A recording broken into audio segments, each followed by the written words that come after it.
আসসালামু আলাইকুম রহমতুল্লাহি ওয়া বারাকাতুহু। সম্মানিত দর্শক, নিয়তির অমোঘ নিয়মে ডক্টর মোহাম্মদ ইউনূস সরকারের ১৭ মাসের যে অধ্যায়, এটির পরিসমাপ্তি ঘটেছে। জনগণ বিদ্রোহ করেনি, বিপ্লব করেনি, তাকে ক্ষমতা থেকে টেনে হেঁচড়ে নামানোর জন্য রাজপথে কোনো আন্দোলন হয়নি। তাহলে তিনি কেন গেলেন? তিনি কি ইচ্ছা করে গিয়েছেন? প্রশ্নই আসে না। অন্যদিকে তিনি এবং তার যারা লোকজন, তারা থাকতে চেয়েছেন। মনের যে লক্ষ্য এবং উদ্দেশ্য ছিল অনন্তকাল থাকার, স্বয়ং ডক্টর মোহাম্মদ ইউনূস বলেছিলেন তিনি ৫ বছর থাকতে চান, এই কথা, বা তিনি যেন ৫ বছর থাকেন এই কথা জনগণ বলছে। কেউ কেউ ৫০ বছর থাকার কথাও বলছে।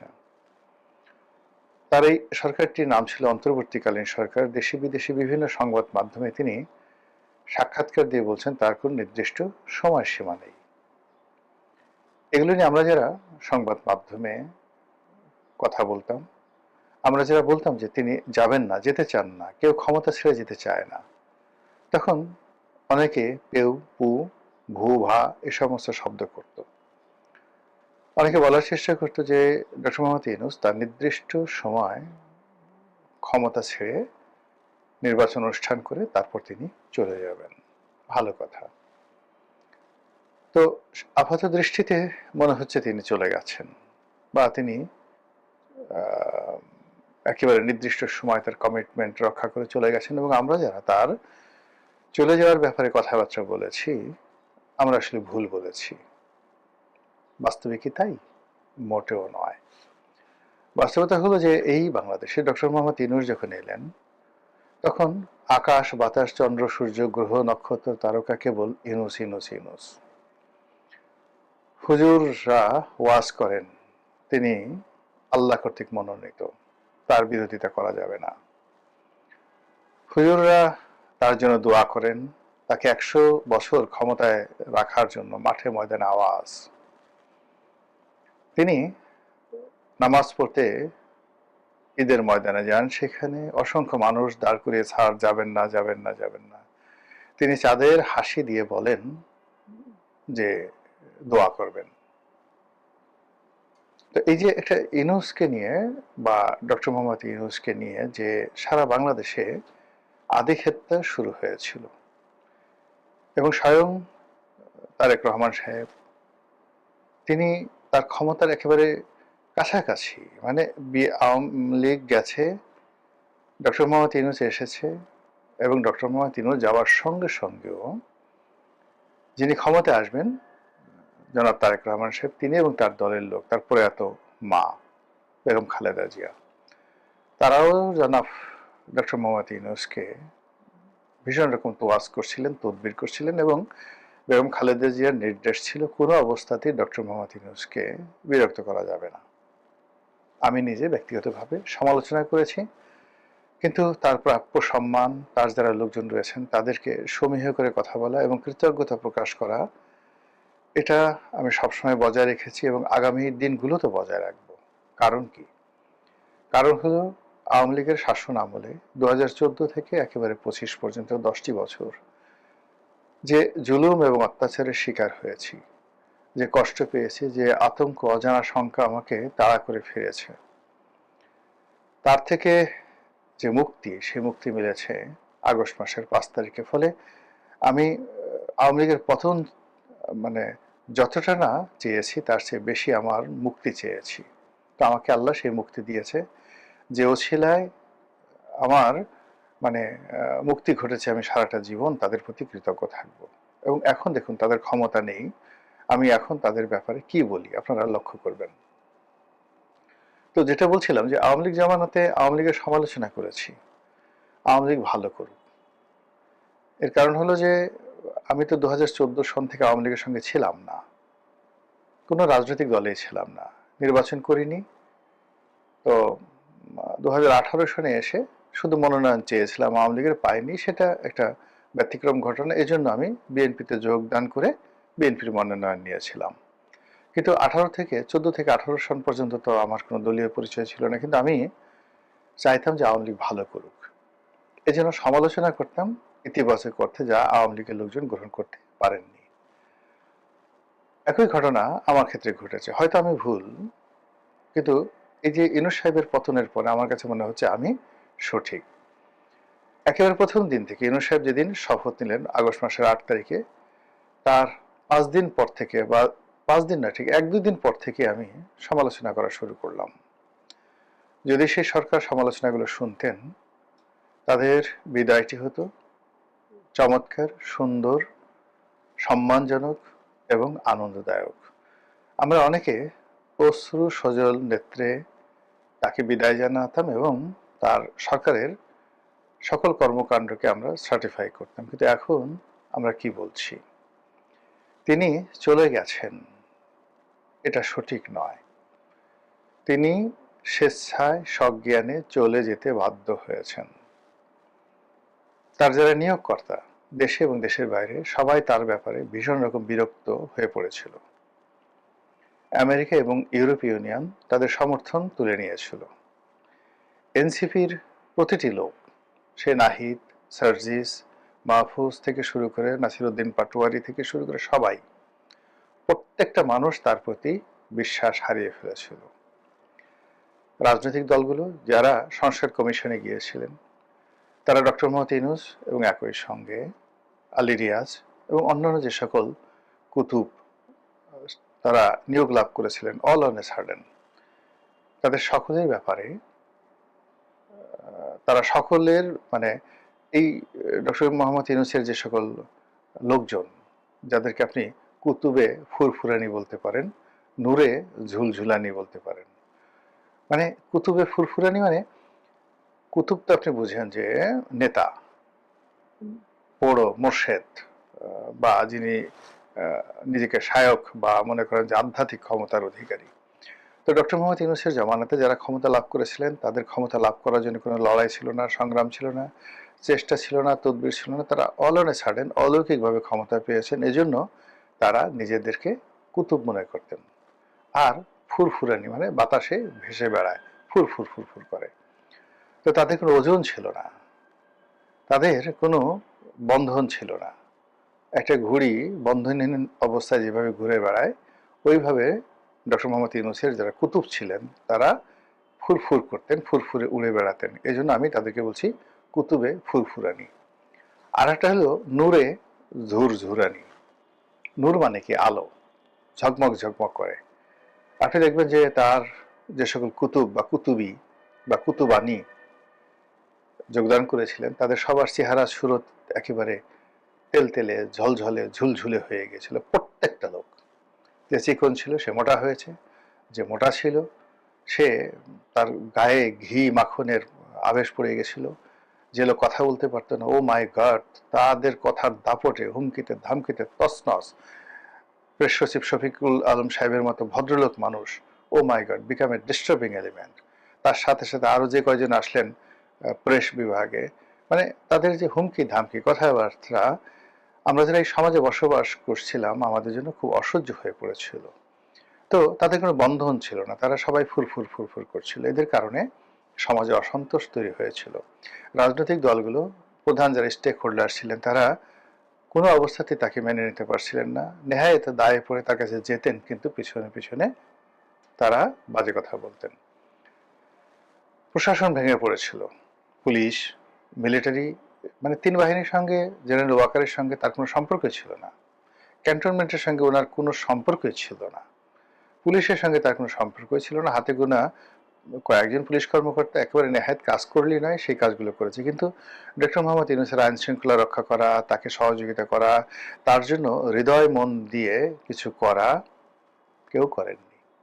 শুধুমাত্র যেদিন জকরুমান্না আক্রমণ করতে এসেছিল নির্বাচনের আগে, সেদিন ঢাকা মেট্রোপলিটন পুলিশ কমিশনার তিনি সদয় হয়ে যে কাজটি করেছেন, ইউনূস সাহেবের জন্য নয়, ইলেকশনের জন্য করেছেন, যেন ইলেকশনটা হয়। তো সেই যে ডক্টর মোহাম্মদ ইউনূস এমন একটা পরিস্থিতিতে তিনি পড়লেন, সারা পৃথিবী তার জন্য ছোট হয়ে এলো, সারা পৃথিবী তার জন্য বিষাদময় হয়ে গেল। যে পৃথিবী তিনি মুক্ত বিহঙ্গর মতো ঘুরে বেড়ালেন, সে পৃথিবীতে তার যাওয়া বন্ধ হয়ে গেল। তার সর্বশেষ যাত্রা লন্ডন। সেই লন্ডনে তিনি গেলেন, অপমান হলেন, অপদস্থ হলেন, ঠাট্টা টিটকারি মস্কারা থেকে শুরু করে আওয়ামী লীগ থেকে শুরু করে অন্য সমস্ত দল, মানে তিনি রীতিমতো সেখানে নাজেহাল নয়, শারীরিকভাবে লাঞ্ছিত হওয়ার মতো অবস্থায় পড়ে গেলেন।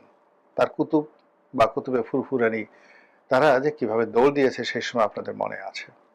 এরপর তিনি ওখানে বসে খলিলুর রহমান সাহেবের মাধ্যমে তিনি তারেক রহমান সাহেবের সঙ্গে একটা সমঝোতা করেন।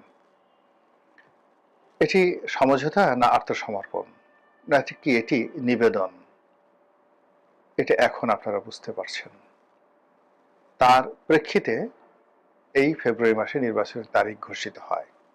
কিন্তু লন্ডন বৈঠকের আগে তাদের যে চাল চরিত্র, এটা আপনারা কল্পনাও করতে পারবেন না। এরপর লন্ডন থেকে ফিরে এসে নানাভাবে চেষ্টা করা হয়েছে ফেব্রুয়ারি মাসের নির্বাচনকে এগোনোর জন্য, পিছনের জন্য, সংস্কার, হা ভোট না ভোট, সংবিধান সংশোধন, নানা রকম ফন্দি ফিকির করে তিনি একটার পর একটা ঝামেলা করার চেষ্টা করেছেন, কিন্তু শেষ পর্যন্ত একটাতেও তিনি সফল হতে পারেননি। কারো আস্থা তিনি গ্রহণ করতে পারেননি। কেন পারেননি সেটা নিয়ে শরীয়তের অনেক মাসলা রয়েছে। মশলা মানে উপাদান, আর মাসলা মানে বিভিন্ন পদ্ধতি বা যে মানে কর্মকাহিনী। তো সেই শরীয়তের মাসলা কাহিনী আমি এগুলো বলবো না, এগুলো আপনারা সবাই বুঝতে পারেন। It is open. আমি মারেফতের কতগুলো জিনিস বলবো, যেটি শেখ হাসিনার জন্য প্রযোজ্য ছিল, ডক্টর মোহাম্মদ ইউনূসের ক্ষেত্রে ঘটেছে, আর তারেক রহমান সাহেবের ক্ষেত্রে ঘটার যেন সম্ভাবনা না হয়, এই জন্য এই কথাগুলো বলা। ডক্টর ইউনূসকে বলে আমি মূলত তারেক রহমান সাহেবকে বোঝাতে চাচ্ছি, তিনি তার আশেপাশে কোনো আল্লাহওয়ালা ভালো মানুষ রাখেননি। একমাত্র তার যে ধর্ম উপদেষ্টা, যে ভদ্রলোক, তিনি সরকারের অঙ্গ ছিলেন না, তার আমল একিন কর্ম এটি ভালো ছিল।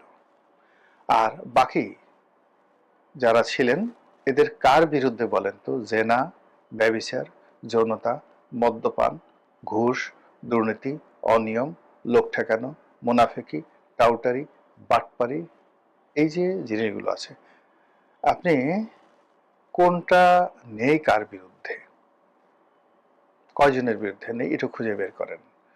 ফলে রাষ্ট্র ক্ষমতায় যারা বসবেন তাদের আশেপাশে এমন ভালো মানুষ থাকবে যাদেরকে আরশ আজিম থেকে আল্লাহ রাব্বুল আলামিন ছায়া প্রদান করেন।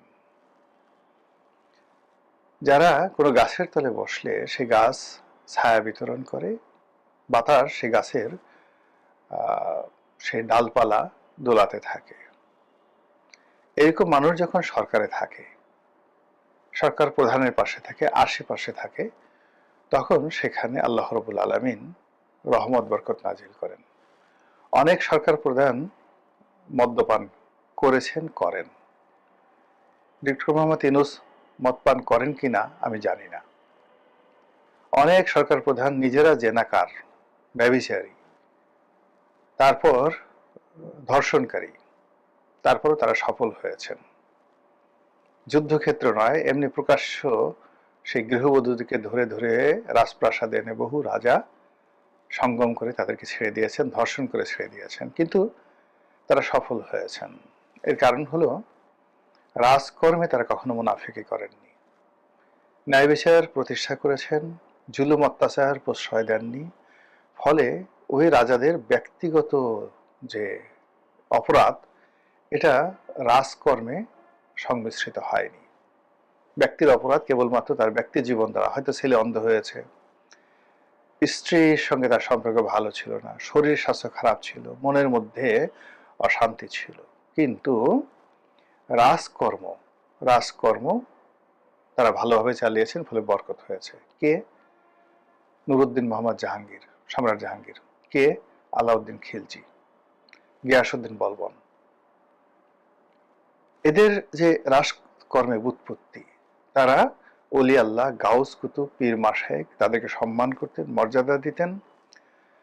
তারপর ভালো মানুষদেরকে আশেপাশে রাখতেন এবং কোনো অবস্থাতে ব্যক্তিগত ক্রোধ, ক্ষোভ, লালসা দিয়ে রাজকর্ম সিংহাসনে বসে ওটা পরিচালিত করতেন না। 17 মাসে ডক্টর মোহাম্মদ ইউনূসের নেতৃত্বে পুরো রাষ্ট্রের চরিত্র পাল্টে গেছে। সেটা মবের মাধ্যমে বলেন, 32 নম্বর ভাঙচুরের মাধ্যমে বলেন, আওয়ামী লীগের মন্ত্রী এমপিদেরকে জুতো মারা, কোর্ট কাছারিতে প্রকাশ্য কোর্টে হ্যান্ডকাপ পরা অবস্থায় মব সৃষ্টি করে দেশের রাজনৈতিক নেতাদেরকে, প্রতিষ্ঠিত রাজনৈতিক নেতাদেরকে, সম্মানিত রাজনৈতিক নেতাদেরকে জুতো পেটা করা, লাথি মারা, অন্ডকোষ ফাটিয়ে ফেলা, এই কাজগুলো এই গত 17 মাসে হয়েছে। কোনো রিজন নেই, আল্লাহর গজব নাজিল হয়েছে এই সকল কর্মকাণ্ডের কারণে। অতীতে বহু যুদ্ধ হয়েছে, বহু ধর্ষণকারীকে ধরা হয়েছে, কিন্তু রাষ্ট্র যেই মুহূর্তে তাকে আশ্রয় দিয়েছে, সর্বশক্তি দিয়ে ধর্ষণকারীকে রক্ষা করার জন্য যুদ্ধ পর্যন্ত করা হয়েছে। এটা হলো রাষ্ট্রের শক্তি। কিন্তু রাষ্ট্র সেই কাজটি না করে নিজেদের ক্রোধ, মনের ঝাল ঝাড়ার জন্য আওয়ামী লীগের নেতাদেরকে, যারা গ্রেপ্তার হয়েছেন তাদেরকে, তাদের বাড়ি ঘরকে, তাদের পরিবার পরিজনকে, তাদের সাহায্যকারীদেরকে যেভাবে রাষ্ট্রীয় শক্তি দ্বারা লাঞ্ছিত করেছেন, অপমান করেছেন, এই জন্য এই সরকারের উপরে আল্লাহর যে নিয়ামত, রহমত এবং বরকত ছিল, আমি বললাম মারেফতি কথা, সেগুলো উঠে গেছে। সেগুলো উঠে গেছে।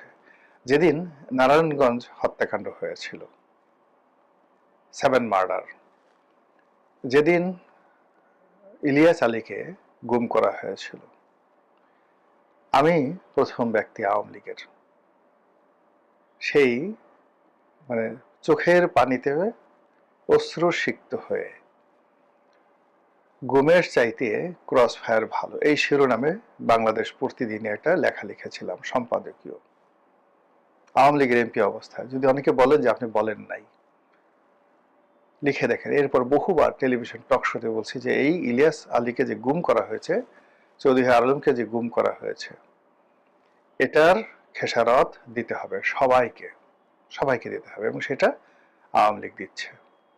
এবং একইভাবে ডক্টর মোহাম্মদ ইউনূসকেও দিতে হয়েছে। আমি প্রথম ব্যক্তি ডক্টর মোহাম্মদ ইউনূসকে সতর্ক করেছিলাম যে আপনি 32 নম্বর যেভাবে ভাঙলেন, আপনার স্থাপনাগুলো অক্ষত থাকবে না।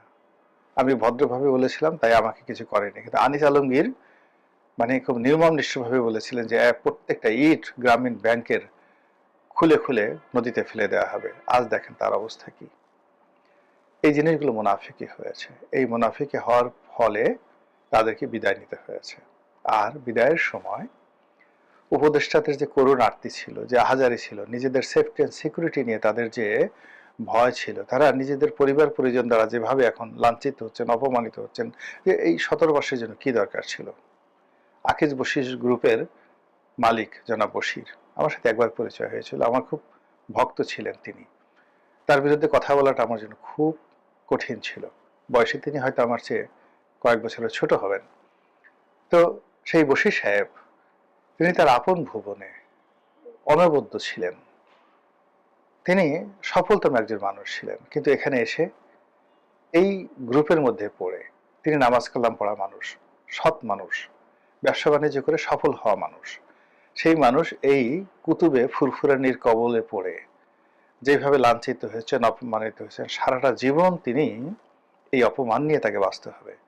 তার হাজার হাজার কোটি টাকার ব্যবসা, হাজার হাজার লোক তার কোম্পানিতে চাকরি করে, সবাই তাকে সম্মান করবে, সেলুট দেবে, কিন্তু মনের অজান্তে এই অল্প সময়ের মধ্যে তিনি যে অপমানিত হয়েছেন, লাঞ্ছিত হয়েছেন, এটা তাকে তাড়া দিবে। এভাবে আমি সবার কথাই বললাম যে পরবর্তী জীবন, এই যে তারা যে আর্তনাদ করেছেন বিদায় বেলায়, শেষ ক্যাবিনেট মিটিংয়ে, কিংবা একান্ত আলাপ আলোচনায় মিডিয়ার সাথে যারা কথাবার্তা বলেছেন, কিংবা শপথ গ্রহণ অনুষ্ঠানে যেভাবে রেজওয়ানা অপমানিত হয়েছেন, অন্যান্য যারা যেভাবে তুচ্ছ তাচ্ছিল্যের শিকার হয়েছেন, যেদিন সংসদ সদস্যরা শপথ নিলেন, এই দৃশ্য বাংলাদেশে সবার জন্য শিক্ষা। বিএনপি ক্ষমতা আছে, তাদেরকেও সতর্ক হতে হবে। তারা যেভাবে ক্যাবিনেট সাজিয়েছেন, লক্ষণ ভালো নয়। এখানে আল্লাহর রহমত হবে, বরকত হবে, ছায়া পড়বে, আল্লাহর ছায়া পড়বে। এই ক্যাবিনেটে বলেন তো কোন লোকটা আছে? আপনি ওই যে ইনু সাহেবের উপদেষ্টাদের বিরুদ্ধে যে অভিযোগগুলো ছিল, এই এমপি এবং মন্ত্রী যারা হয়েছেন তাদের কার কার বিরুদ্ধে এই অভিযোগগুলো নাই আপনারা একটু খুঁজে বের করেন। ফলে সাধু সাবধান, অতীত থেকে শিক্ষা নিন, বর্তমানের ব্যাপারে সতর্ক হন। আসসালামু আলাইকুম ওয়া রাহমাতুল্লাহি ওয়া বারাকাতুহু।